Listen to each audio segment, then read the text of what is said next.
হাসপাতালে রোগী মৃত্যুর তদন্তে হাজির হলো সিআইডি। 6 ঘন্টা কথোপকথন সুপারের সাথে। মেদিনীপুর মেডিকেল কলেজ হাসপাতালে রোগী মৃত্যুর ঘটনার তদন্তে হাজির হয়ে গেল সিআইডি। মঙ্গলবার বেলা 12টা নাগাদ তারা সরাসরি মেদিনীপুর মেডিকেল কলেজে এসে হাজির হয়। বেশ কিছুক্ষণ সেখানে ফোনে আধিকারিকদের সঙ্গে কথোপকথন করে সুপারের অফিসে চলে যান।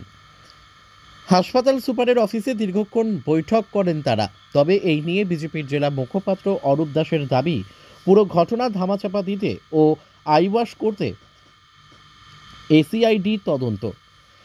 সিআইডি আধিকারিকরা এদের কোনো রকম কড়া বলতে চাননি সংবাদ মাধ্যমের সামনে। তবে তারা তাদের মতো করে কাজ বেশ কিছুটা এগিয়েছেন এদিন। হাসপাতালের কোনো আধিকারিকও এদিন কোনো মন্তব্য করতে চায়নি এই প্রসঙ্গে। ঘটনার দিনের ক্ষতিগ্রস্ত প্রসূতিদের যে 2 শিশু মেদিনীপুর হাসপাতালে ভর্তি ছিল, তাদের একজনের অবস্থা এখনও আশঙ্কাজনক বলেই জানিয়েছেন চিকিৎসকরা। উল্লেখ করা যায়, মেদিনীপুর মেডিকেল কলেজ হাসপাতালে গত বুধবার রাতে 5 প্রসূতির সিজারিয়ান অপারেশন করার পর তাদের শারীরিক পরিস্থিতি খারাপ হয়ে যায়। অপারেশন কিংবা ঔষধের ভুল ব্যবহারে তাদের পরিস্থিতি খারাপ হয়েছিল বলে অভিযোগ উঠেছিল। শুক্রবার রাতেই আশঙ্কাজনক থাকা মামুনি রুইদাস নামে এক প্রসূতির মৃত্যু হয়েছিল। সেই সাথে আরও বাকি 4 জনের শারীরিক পরিস্থিতির অবনতি হয়।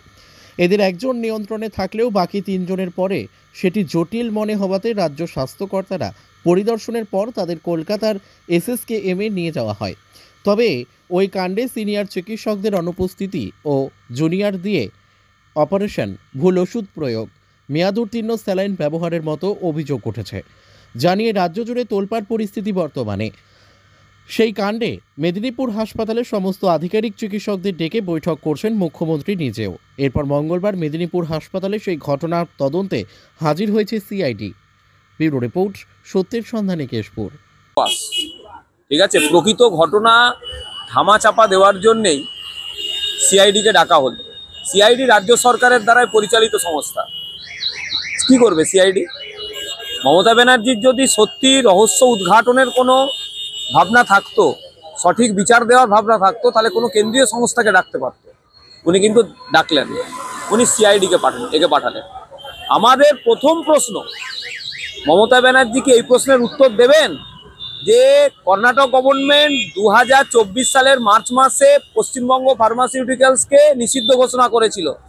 তারপরেও এই রাজ্যে কোন জাদু বলে মমতা ব্যানার্জি চলতে দিলেন? গত 10ই ডিসেম্বর ড্রাগ কন্ট্রোল পশ্চিমবঙ্গ ফার্মাসিউটিক্যালসকে নিষিদ্ধ ঘোষণা করলো, বললো এর ওষুধ বন্ধ করতে হবে। তারপরেও প্রায় 1 মাস এর স্যালাইন সাপ্লাই হলো কি করে? এই প্রশ্নের উত্তর সিআইডি খুঁজবে কি? এই প্রশ্নের উত্তর খুঁজে সিআইডি সরাসরি স্বাস্থ্য দপ্তরের কর্তা স্বাস্থ্যমন্ত্রী, অধুনা মুখ্যমন্ত্রী, তার ঘরে পৌঁছাবে কি সিআইডি? আগে বলুন। সিআইডি যাবে না। পুরো প্রক্রিয়াটাকে ধামাচাপা দেওয়ার জন্যে সিআইডিকে নিয়ে আসা হয়েছে। গ্রিন করিডোর করে 3 জনকে মেদিনীপুর মেডিকেল কলেজ থেকে পরশু রাতে নিয়ে যাওয়া হয়েছে। গ্রিন করিডোর করে নিয়ে যাওয়া হয়েছে, কারণটা কি? প্রথমেই কেন পাঠানো হলো না কলকাতায়? কেন দেরি করা হলো? আদৌ কি তাদের স্বাস্থ্য কেমন আছে? সঠিক বুলেটিন কি পশ্চিমবঙ্গবাসী জানতে পারছে না। পুরো প্রক্রিয়াটাকে ধামাচাপা দিয়ে ডিসমিস করার ধান্দায়, বানচাল করার ধান্দায় আছেন মমতা ব্যানার্জি। তাই সিআইডিকে ডেকে পাঠানো হয়েছে। যেগুলো ন্যায্য প্রশ্ন, সেই প্রশ্নের কোনো উত্তর সিআইডি খুঁজবে না। আপনি লিখে রাখুন। ওই আরজিকর কাণ্ডে যেমন ওই একটা নিরীহ ছেলেকে ধরেছে, আসল মানে মমতা ব্যানার্জির বাড়ির জামাই থেকে শুরু করে ওনার সাঙ্গপাঙ্গরা যারা জড়িত, তারা যেমন ছাড়া পেয়ে গেছে, এই ঘটনাতেও যারা জড়িত তাদের কাউকে সিআইডি ধরবে না। নিরীহ 1-2 জনকে ধরে নিয়ে যাবে, তারাও দেখবেন বছর ঘুরতে না ঘুরতে ছাড়া পেয়ে যাবে। আসলে সিআইডি হচ্ছে অশ্বডিম্ব। সেই অশ্বডিম্বটি মানুষের সামনে তুলে ধরার চেষ্টা করছেন মমতা ব্যানার্জি। অরূপ দাস, বিজেপির জেলা মুখপাত্র।